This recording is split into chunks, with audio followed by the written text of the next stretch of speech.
College के पहले दिन मैं 50 करोड़ की सुपर कार लेकर रिपोर्ट करने गया, पर सोचा नहीं था कि रूममेट्स मुझे एक आम युवक समझ लेंगे और बड़े प्यार से मुझे अपने साथ मिलकर खाना खाने के लिए ले जाएंगे। रात को तो वे मुझे जबरदस्ती कॉलेज के मेन गेट पर ले गए, बस उस सुपर कार को देखने के लिए। सब भाई अपनी सपनों की कार को देखकर लार टपका रहे थे। एक्साइटमेंट में उनका फोन भी हाथ से छूटा जा रहा था। जैसे ही भाइयों ने फोटो खींचने के लिए फोन निकाला, तभी एक कर्ली बालों वाली युवती ने घूमकर बहुत गंदी नजर से देखा और हाथ समेटकर नफरत से बोली, ए दूर रहो, अगर थोड़ा सा भी स्क्रैच आया तो तुम कंगाल लोग इसका हर्जाना दे पाओगे क्या? उसके पास खड़ी सहेली भी अजीब सी आवाज में हंसते हुए ताना मारने लगी, कुछ गरीब स्टूडेंट्स कार के साथ फोटो खिंचवाने का सपना देख रहे हैं, तुम सबको बेच भी दें तो इस कार का एक व्हील भी नहीं आएगा। यह सुनकर चुलिन फेंग का चेहरा एकदम लाल हो गया और वह फोन हाथ में ले हवा में ही रुक गया। अपने भाई की इस तरह सबके सामने बेइज्जती होते देख मेरा मूड खराब हो गया। मैं तुरंत आगे आया और उसे रोका, फिर उसके कान के पास धीरे से कहा, उन युवतियों को सबक सिखाना चाहते हो? चुलिन फेंग वहीं हैरान रह गया, उसका माइंड अभी काम नहीं कर पा रहा था। मैंने उसे देखते हुए फिर पूछा, ड्राइविंग लाइसेंस पास है? कार चलानी आती है? वह सब भूलकर मासूमियत से अपना सिर बहुत तेजी से हिलाने लगा। हाँ बिल्कुल, मैं अपने पापा का छोटा मिनी ट्रक बहुत मस्त चलाता हूँ। मेरे चेहरे पर एक चालाक मुस्कान आ गई। मैंने अपनी पॉकेट से चाबी निकाली और उसके हाथ में रख दी। तो फिर आज का शो तुम्हारे नाम है। ओ तेरी!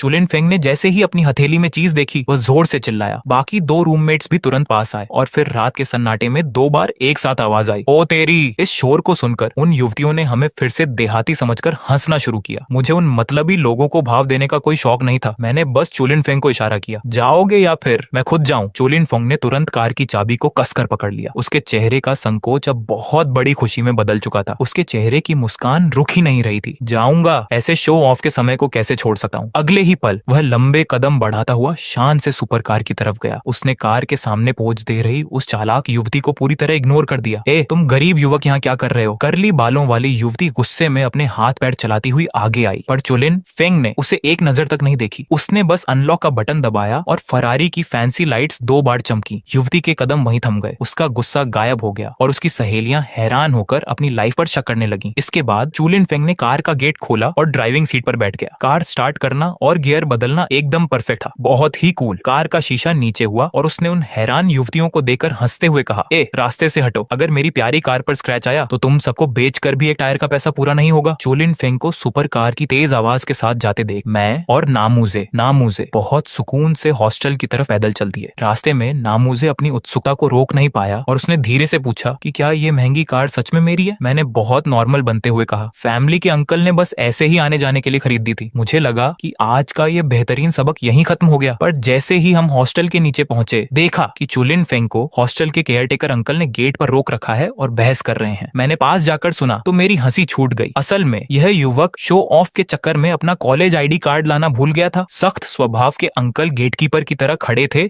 और उसे अंदर नहीं जाने दे रहे थे। मैं अपनी हंसी रोक नहीं पाया और तुरंत बात संभालने के लिए आगे आया। अंकल प्लीज जाने दीजिए, हम एक ही रूम के भाई हैं और ये कार भी मेरी ही है। अंकल ने शक की नजर से मुझे ऊपर से नीचे तक देखा, फिर उस शानदार कार को देखकर सिर हिलाया। अच्छा तो तुम्हारा आईडी कार्ड कहाँ है? मैंने पूरे कॉन्फिडेंस के साथ अपनी पॉकेट में हाथ डाला। अगले ही सेकंड मेरी मुस्कान गायब हो गई। शिट, मैं भी भूल गया था। मैंने तुरंत नामूजे की तरफ देखा। उसने अजीब तरह से अपने कंधे हिलाए, यानी उसके पास भी कुछ नहीं था। नामूजे ने अपनी आंखें घुमाई और गुस्से में कहा, अगर मेरे पास होता तो क्या मैं यहाँ चुपचाप खड़ा रहता? मैंने हार मानकर हाथ नीचे किए और अंकल को मक्खन लगाने लगा। अंकल हम सच में आज ही आए नए स्टूडेंट्स हैं। अंकल ने अपना मुंह बनाया और साफ मना कर दिया। मैं कैसे यकीन करूं? यह युवक अभी बहुत तेजी से आया और कार पार्क करके गायब हो गया। नामूजे बहस करने के लिए आगे आने लगा, पर अंकल ने सख्त होकर सीधे मना कर दिया, बिल्कुल नहीं। बाहर के बहुत से अमीर बाप के बेटे ऐसी कार लेकर कॉलेज में युवतियों को फंसाने आते हैं। यह सुनकर हम सब भाई वहीं शांत हो गए। मैंने अपना सिर पकड़ लिया और उन्हें याद दिलाया, अंकल लेकिन ये तो बॉयज हॉस्टल है ना। मैं थक चुका था, इसीलिए मैंने बहस छोड़ दी और सीधे अपने सेकंड अंकल ताऊ जी चाचा जी का नंबर मिलाया। 2 बेल बजते ही उन्होंने फोन उठाया। मैंने संक्षेप में सब बताया और कहा, अंकल अपना काम बहुत अच्छे से कर रहे हैं, आप उन्हें कुछ मत कहिएगा। फोन पर शांत आवाज आई, ठीक है तुम थोड़ा वेट करो, और फोन कट गया। चुलिन फेंग अभी भी अंकल से बहस कर रहा था कि तभी अंकल का फोन बज उठा। उन्होंने जैसे ही फोन उठाकर कुछ सेकंड बात की, उनके चेहरे का गुस्सा बहुत बड़े सरप्राइज में बदल गया। अंकल का व्यवहार तुरंत बहुत विनम्र हो गया। वे सिर हिलाने लगे, जी जी ठीक है, आप चिंता मत कीजिए। फोन रखते ही जो अंकल अभी सख्त बने थे, अगले ही पल उनके चेहरे पर एक बहुत बड़ी मुस्कान आ गई। अरे ये तो बस एक कंफ्यूजन था, आप सब अंदर जाइए, अंदर जाइए। मैं तो शांत था, पर बाकी तीनों भाइयों के दिमाग में सवाल घूम रहे थे। चुलिन फेंग भागकर मेरे पास आया और पूछने लगा, ये गेट कीपर अचानक इतना अच्छा कैसे बन गया? मैंने बहुत शांत होकर कहा, मैंने सेकंड अंकल को फोन किया था, उन्होंने प्रिंसिपल से बात कर ली। चुलिन फेंग की आंखें फटी की फटी रह गईं। एक फोन पर काम हो गया? तुम्हारे सेकंड अंकल कितने बिग ऑफिसर हैं? मैंने मुस्कुराते हुए बात को घुमाया। पोजीशन तो बहुत बिग नहीं है, पर हाँ, उनकी बात सुनी जाती है। अगली सुबह बहुत जल्दी चुलिन फेंग की रोने की आवाज आई। तभी रूम का गेट खुला। मैं अपनी सुबह की रनिंग खत्म करके आ चुका था और पूरे रूम के लिए गर्म नाश्ता लाया था। मैंने तेज आवाज में कहा, सब जल्दी से उठो भाइयों, नाश्ते का समय हो गया है। तीनों सोए हुए रूममेट्स में अचानक एनर्जी आ गई। नामूजे ने हाथ जोड़कर थैंक्स कहा। मैं पूरे 20 पीस बंस, पाव, स्नैक्स और चाय नाश्ता लाया था, पर चुलिन फेंग तो बहुत भूखा था। वह अकेले ही आधा नाश्ता खा गया। नामूजे जब उसका मजाक उड़ा रहा था, तब तक हम सबने अपने क्लोथ्स चेंज किए और कॉलेज के मैदान की तरफ चल दिए। वहां पहुंचते ही हम हैरान रह गए। बहुत भीड़ थी और कुछ समझ नहीं आ रहा था। तभी एक चश्मा पहने सीनियर ने फाइनेंस डिपार्टमेंट के न्यू स्टूडेंट्स को आवाज दी। हम जैसे ही वहां गए, व्हाइट ड्रेस पहने एक युवती नाम की लिस्ट लेकर आई। उसने मुस्कुराते हुए मीठी आवाज में कहा, मैं सेकेंड ईयर की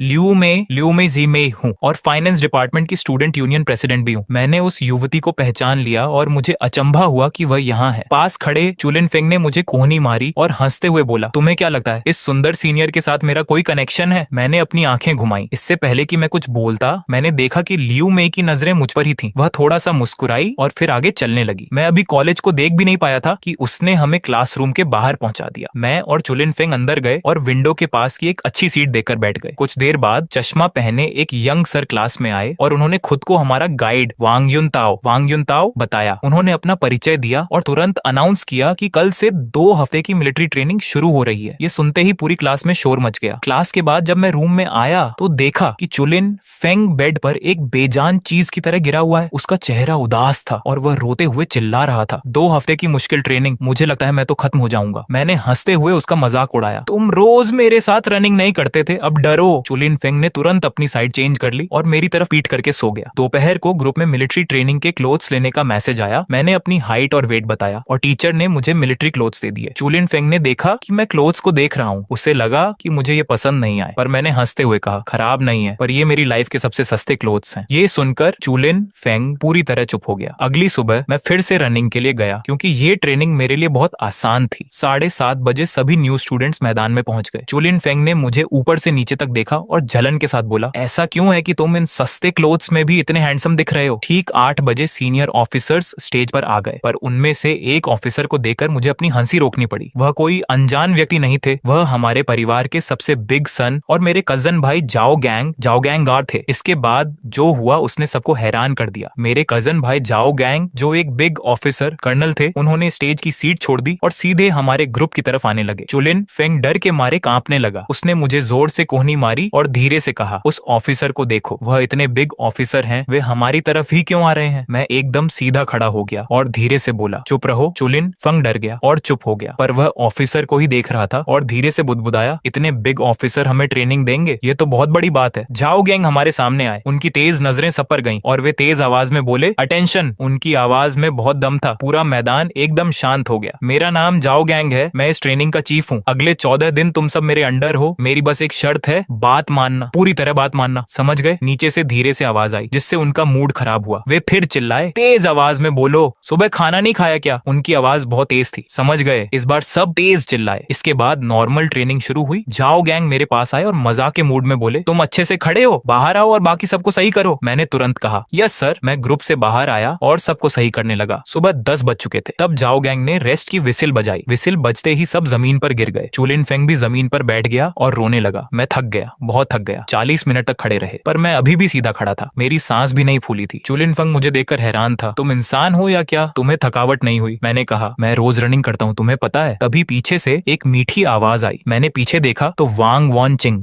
चिंग थी। उसने अपने बाल बांध रखे थे, हाथ में पानी की बोतल थी और वह मुस्कुरा रही थी। मैं थोड़ा हैरान हुआ। सीनियर, आप यहाँ मेरे लिए पानी लाई है? उसने मुस्कुराते हुए ठंडे पानी की बोतल मेरे हाथ में दी। पास खड़े चुलिन फेंग की आंखें बड़ी हो गईं। उसने कहा, मेरा पानी कहाँ है? तभी निंगसी वाज भी शर्माते हुए आई और उसने चुलिन फेंग को पानी दिया। मैं और वांग वन चिंग छांव में बैठकर बात करने लगे। हम खुश थे, पर हमें नहीं पता था कि पास की दीवार के पीछे जाओ गैंग अपने फोन से हमारी फोटो खींच रहे थे। तुरंत एक फोटो हमारी फैमिली के चैट ग्रुप में चली गई। पूरा ग्रुप एक्टिव हो गया। मेरी थर्ड सिस्टर झाओ झाओ शाओटिंग ने सबसे पहले मैसेज किया, यह क्या है? क्या हमारे छोटे भाई को कोई पसंद आ गई है? यह युवती सुंदर दिख रही है। मेरी फोर्थ सिस्टर झाओ शाओजुए ने भी मजाक किया, अरे वाह, अब ये समझदार हो गया है। किसी ने ग्रुप में झाओ गैंग को टैग किया, भैया जल्दी से एक और सामने से फोटो खींचकर भेजो। यहाँ तक कि मेरे फोर्थ अंकल झाओ शोशिन भी आ गए। हा, मेरे भतीजे की लाइफ में कोई आ गया है। भतीजे बाद में पूरी बात बताना, एक और फोटो भेजो। झाओ गैंग ने फोन रखा, उनके चेहरे पर एक शरारती मुस्कान थी। फिर उन्होंने विसिल बजाई। वांग वन चिंग और निंगसी हमें बाएं बोलकर चली गई। झाओ गैंग ने भी वांग वन चिंग को देखा और उन्हें वो अच्छी लगी। शाम 5:30 बजे तक ट्रेनिंग चली। जैसे ही छुट्टी हुई मेरा फोन बहुत तेज वाइब्रेट होने लगा। उसमें 99+ मैसेज देखकर मैं डर गया। मैंने व्हाट्सएप खोला तो मेरे होश उड़ गए। मेरे कजन भाई झाओ गैंग ने मेरी और सीनियर की फोटो फैमिली ग्रुप में डाल दी थी। मुझे अभी भी ट्रेनिंग ग्राउंड में झाओ गैंग की सख्त आवाज याद आ रही थी, अब भी तुम परफेक्ट नहीं हो, सब ध्यान रखो। जब वे दूर चले गए तो शांत खड़ा ग्रुप अचानक शोर मचाने लगा। चुलिन फेंग उस खाली बोतल को ऐसे पकड़े था जैसे कोई कीमती चीज हो। वह हंस रहा था। मैंने अपनी आंखें घुमाई और कहा, बस करो, क्या इस खाली बोतल को घर ले जाओगे? हम दोनों बात करते हुए कैंटीन पहुंचे। वहां बहुत भीड़ थी। मैंने कहा, चलो 3rd फ्लोर पे चलते हैं, मैं पे करता हूँ। जैसे ही मैंने पेमेंट के लिए फोन निकाला, स्क्रीन पर वो 99+ मैसेज देखकर मेरा दिल बैठ गया। मेरे टोटल फ्रेंड्स भी 100 नहीं है, तो ये कौन सा ग्रुप है? मैंने कांपते हाथों से ग्रुप खोला। पूरे परिवार के मैसेज भरे पड़े थे। मैं सोच रहा था कि काश मैं कहीं छुप जाऊं। तभी ग्रुप में एक और मैसेज आया। झाओ गैंग ने लिखा था, पहला दिन खत्म हुआ, जिसे भी झाओ ये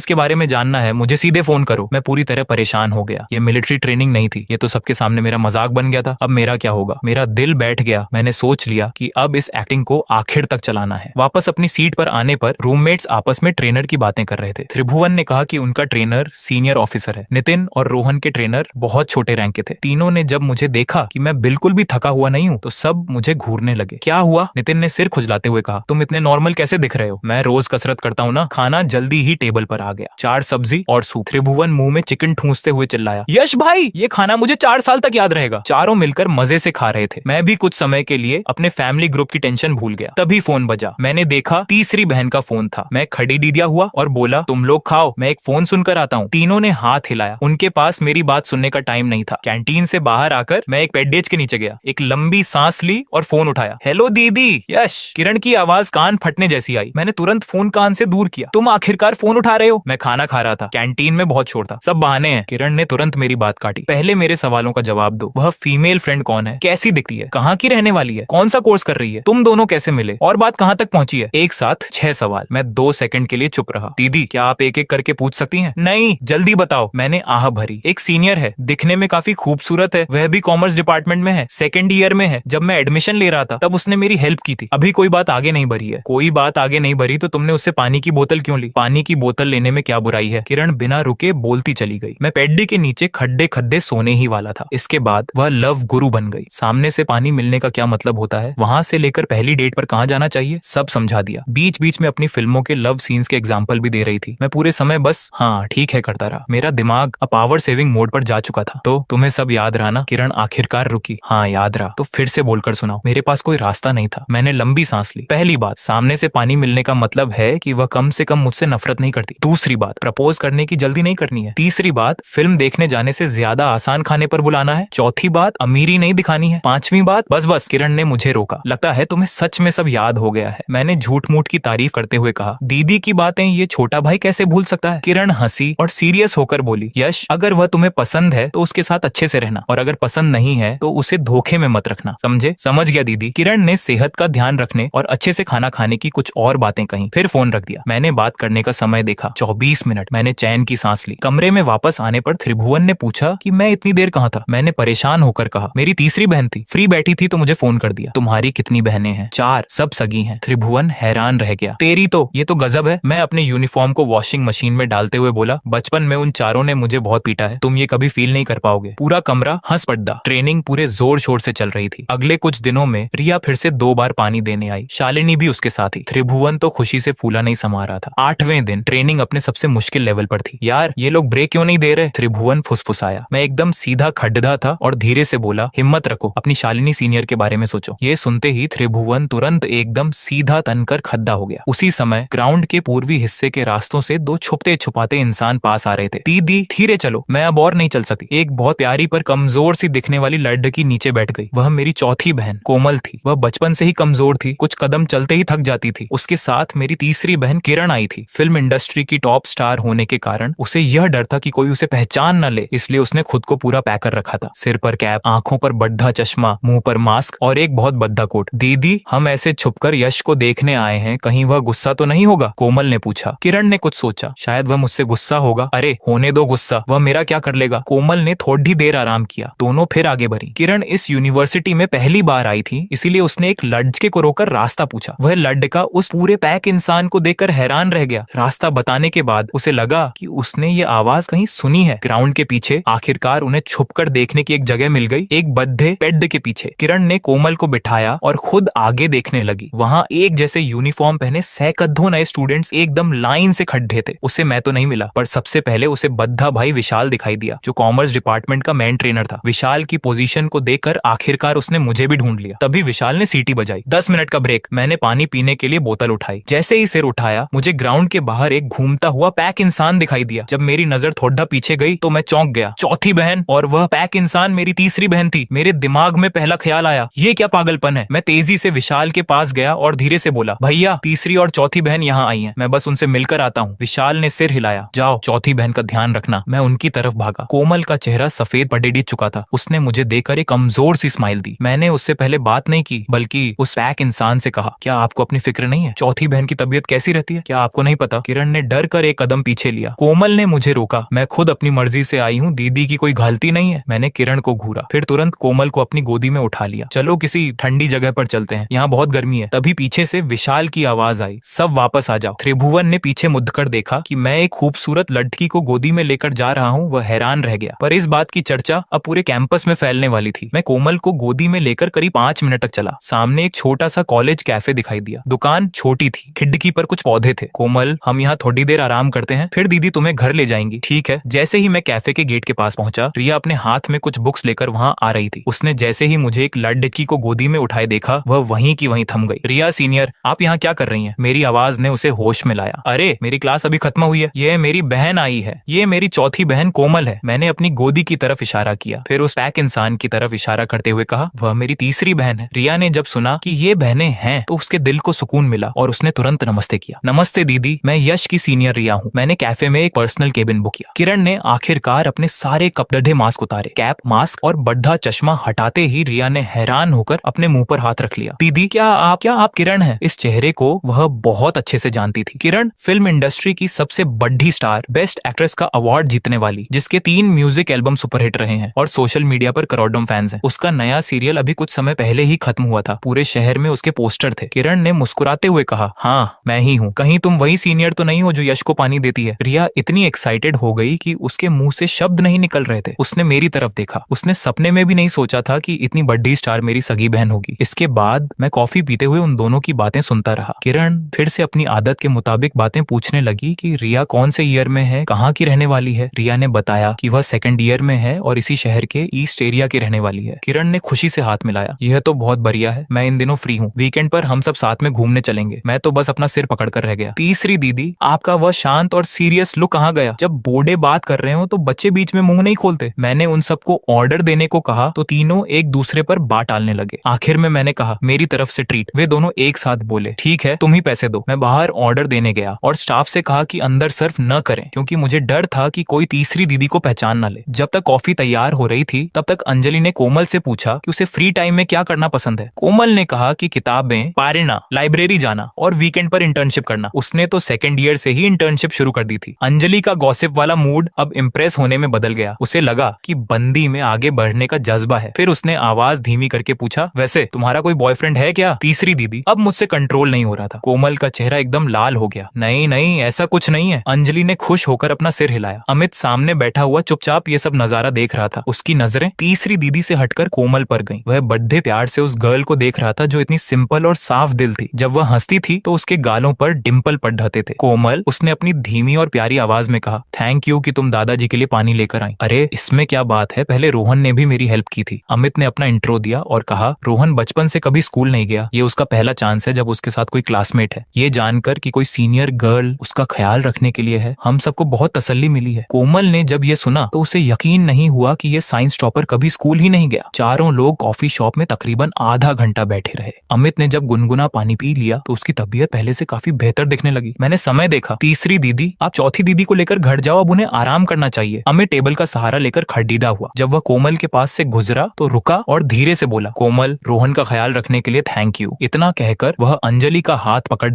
कर बाहर चला गया। अंजलि ने गेट पर पहुंचकर वापस अपना सिर अंदर घुसाया और कोमल को आंख मारते हुए बोली, किसी को बताना मत कि मैं यहाँ हूँ, ये हमारा सीक्रेट है। उन दोनों के जाने के बाद वहाँ सिर्फ मैं और कोमल बचे थे। तुम्हारी तीसरी दीदी टीवी पर जैसी दिखती है वैसी असल में नहीं है, कोमल ने कहा। टीवी पर तो काफी शांत और सीरियस लगती है, पर असल जिंदगी में इतनी फ्रैंक और मजेदार है। वह तो बस उनका एक स्क्रीन लुक है। मैंने बिना किसी एक्सप्रेशन के कहा, असली रूप तो तुमने अभी देख ही लिया। कोमल अपनी हंसी नहीं रोक पाई। मुझे तो बहुत अच्छा लगा, एकदम रियल। क्या तुम मुझे उनका वीचैट नंबर दोगे? हाँ, क्यों नहीं। मैं खुद अभी पूछने में शर्मा रही थी। मैंने अंजलि का वीचैट अकाउंट कोमल को सेंड कर दिया और अंजलि को एक वॉइस मैसेज भी भेज दिया। अंजलि ने वहां से तुरंत रिक्वेस्ट एक्सेप्ट कर ली। कोमल इतनी एक्साइटेड हो गई कि उसने मुझे गले से लगा लिया। सीनियर गर्ल, क्या मैं भी आपको एक बार गले लगा लूं? मैंने थोड़े मजाकिया अंदाज में कहा। कोमल को जैसे ही होश आया वह तुरंत पीछे हटी और सकपकाते हुए बोली, तुम जल्दी मिलिट्री ट्रेनिंग के लिए जाओ, वहाँ के सर बहुत स्ट्रिक्ट हैं। मैंने उसके शर्माने के अंदाज को देखा और मुस्कुराया। Thank you senior girl. Thank you किस लिए? मेरे लिए पानी लाने के लिए, मैंने सीरियस होकर कहा। और अभी मेरी चौथी दीदी से बात करने के लिए भी थैंक यू, वह आज बहुत खुश थी। कोमल ने मेरी तरफ देखा। उसके मन में जो भी अजीब सी उलझन थी वह पूरी तरह गायब हो चुकी थी। उसकी जगह एक बहुत ही प्यारी और अनजानी सी खुशी ने ले ली थी। मेंशन नॉट, उसने मुस्कुराते हुए कहा। उसके गालों के डिंपल चमक उठे। तुम्हारी चौथी दीदी बहुत क्यूट है और तुम्हारी तीसरी दीदी भी बहुत स्पेशल है। मैंने समय देखा, 11:10 हो चुके थे, यानी छुट्टी होने में ज्यादा समय नहीं था। मैं भागता हुआ वापस ग्राउंड की तरफ गया। कैप्टन विक्रम ट्रेनिंग की तैयारी करवा रहे थे। मैंने जोर से कहा,